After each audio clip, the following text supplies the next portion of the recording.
Goldstream Provincial Park sits at the base of the steep climb of the Malahat Highway when heading north up towards Nanaimo on Vancouver Island. Goldstream's diverse landscape is home to a variety of plant and animal inhabitants who live amongst the waterfalls, streams, mountains, river, and caves. Many species are considered endangered, threatened, or at risk. The Goldstream River is known for its world-class salmon spawning stream, where thousands of chum salmon return around mid-October until early December each year to spawn. Other North Pacific salmon that return are Chinook, coho, steelhead, as well as the cutthroat trout. There are several current environmental issues that could be focused on to teach STEAM in relation to place at Goldstream Park, including climate change, water levels, salmon species conservation, invasive plant and animal species, and human impact on the environment. While opportunities to learn about the natural world and environmental science at Goldstream are vast, that is not why I chose it as an example of where to teach outdoor place-based STEAM learning. Goldstream is a place rich with history that has been affected by changing culture through time.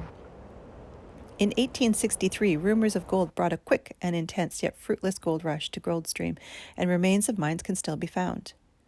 On August 13, 1886, Sir John A. Macdonald marked the completion of the ENN Railway by driving in the last spike, which was made of gold, creating rail travel from Victoria to Nanaimo and passing through Goldstream Park. The Goldstream Hotel, which was built in 1885-86, was at the time coined as the terminus of pleasure seekers of perhaps the most beautiful drive around Victoria. By 1911, the Malahat Drive had been put into place, allowing travel from Goldstream beyond to Mill Bay.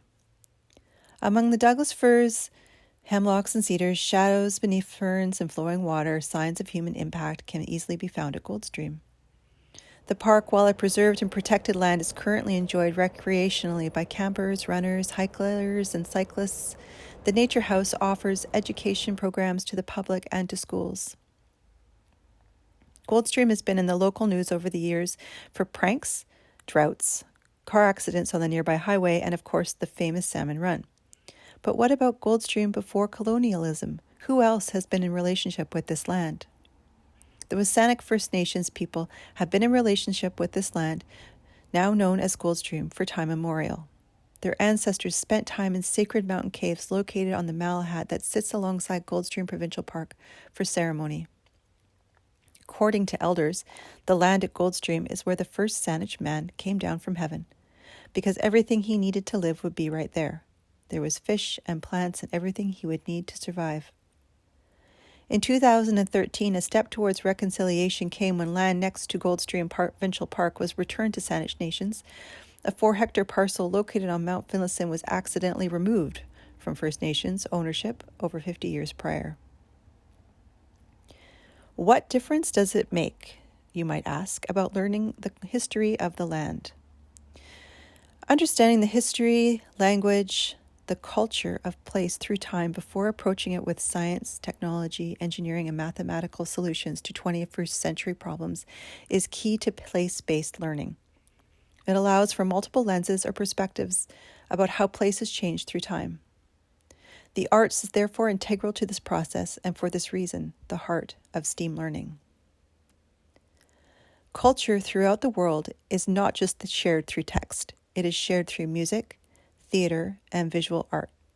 If you are broadening your perspective with a two-eyed lens, it is impossible to learn about First Nations history and culture without the arts, as it was passed down through oral storytelling. It can be found in Indigenous music, dance, ceremonies, and structures. When integrating outdoor place-based STEAM learning, the importance of learning from the outdoors goes beyond the social, emotional, and physical benefits of being outdoors for students. Learning in nature gives students a chance to connect in meaningful ways with the land they are learning on and create a relationship of care with it through their senses. With these connections comes inquiry about place, so that students can learn about the cultural and geographical history, as well as current issues and concerns. It is about including science, technology, engineering, arts, and mathematics lessons that evolve through inquiry directly relating and connecting to land students are learning on. The lessons and activities are not simply hands-on experiments or making arts and crafts. They are about teaching students about the story within scientific knowledge, technology, design, and language, including numbers and symbols that are relevant to place.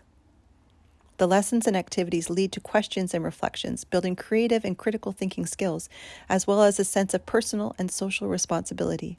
It is about showing students they have the power to shape the future of the land they live on, which, like ripples on a pond, extend outward, affecting the world.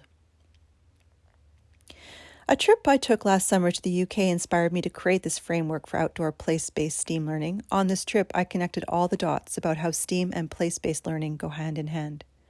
As I traveled, I reflected on all of my previous learning and could see how culture influenced land made by societal choices. I noticed the variety of language dialects, the impacts of religion and historical events, as well as current emerging changes and issues and how they are all connected to each other. I also noticed many similarities in the physical landscape in the UK to the land on Vancouver Island where I currently live. There was a particular moment when, during a visit to Findhorn in Scotland, I had a conversation with a local and made a connection to a similar environmental issue both of our countries have. We discussed how climate change and human impact are affecting both of our countries. We connected over talk of global warming and how salmon have been overfished in both of the places we live, and how the outcomes and choices ripple out to affect our ecosystems. We discussed the decline of our beloved resident orcas, and she asked me, "Is where you live similar to here?" I was reminded about how we are all more alike than we are different, and even though our landscapes and histories are not carbon copies of each other, we have similar environmental issues.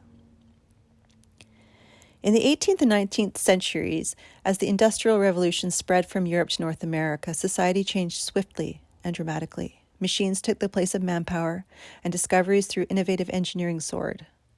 Not all of the inventions were discovered overnight. Some built upon earlier ones to improve design, increase power or efficiency. One of these inventions was the development of the steam engine, which altered his industry and transportation. Regardless of past decisions and inventions, history cannot be erased, and I would say, nor should it. Instead, learning from it, analyzing how the perceived positives and negatives came to be, and making choices based on what the preferred future of Earth holds, will help to alleviate the possibility of history repeating itself in what is decided to be a negative way. Perhaps this can happen through a different kind of STEAM innovation. Recognizing what has led to current environmental issues is one step forward. It is unlikely we will put aside what is considered industrial and technological progress to go back to tools and technology that did not harm Earth. The greatest and smallest decisions can impact the future. As culture is a changing entity, everyday decisions made from those in relationship with the land are important. As an educator, how will I proceed?